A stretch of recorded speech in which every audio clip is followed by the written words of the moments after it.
Ne vous imaginez pas que vous êtes les seuls à avoir peur.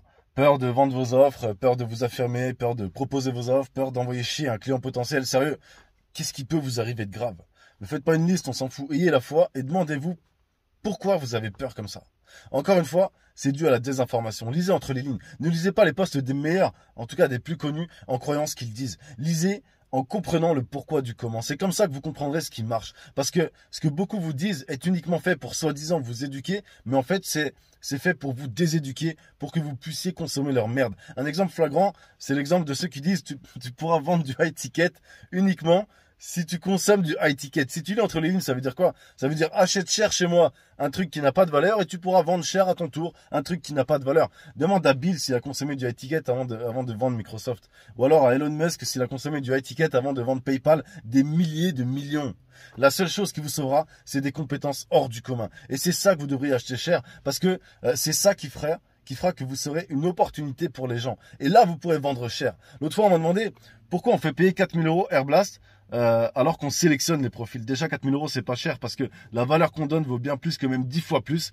Et la seule et unique raison, c'est parce que le gratuit n'a pas de valeur. En fait, le gratuit ne vaut pas zéro. Il vaut moins que ça. La preuve, c'est que dans les lives du vendredi, sur notre groupe privé, on donne des conseils qui pourraient les rendre multimillionnaires.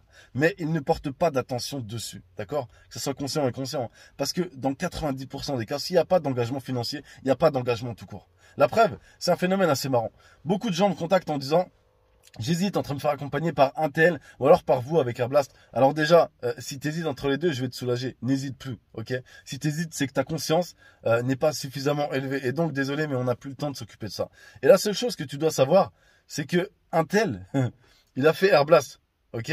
Et en fait, il y a pas mal de gens que vous suivez et chez qui vous consommez qui ont fait Airblast. Mais ça, on va pas le créer sur les toits, on s'en fout. Mais pourquoi on en arrive là? Parce que les gens ne consomment que notre contenu gratuit alors qu'ils ont pris des petits produits chez les autres, d'accord? Donc forcément, l'engagement est supérieur. Pour revenir au sujet, c'est normal d'avoir peur. Le problème, c'est quand elle vous paralyse. La peur vous a mené là où vous êtes actuellement, d'accord? Imaginez un peu, si vous aviez investi sur le Bitcoin en 2010, plutôt que d'avoir peur de perdre 1000 balles, où vous en seriez aujourd'hui? Si vous aviez envoyé chier votre patron bien plus tôt, avant de vous lancer dans l'entrepreneuriat, où est-ce que vous en seriez aujourd'hui? Si vous aviez commencé à fréquenter des gens qui savent ce que vous ne savez pas, au lieu d'avoir peur de les déranger, où vous en seriez aujourd'hui? Et si vous avez commencé à accumuler des compétences plus tôt que de remettre à plus tard, d'accord, tout le temps en permanence, où vous en serez aujourd'hui? Oui, parce que une quinzaine d'études en neurosciences démontrent que chaque fois que vous remettez à plus tard, c'est systématiquement dû à une peur, consciente ou inconsciente. Et donc, à votre avis, si vous aviez osé candidater pour Airblast quand on l'a lancé, où vous en serez aujourd'hui? Je vous laisse avec ça.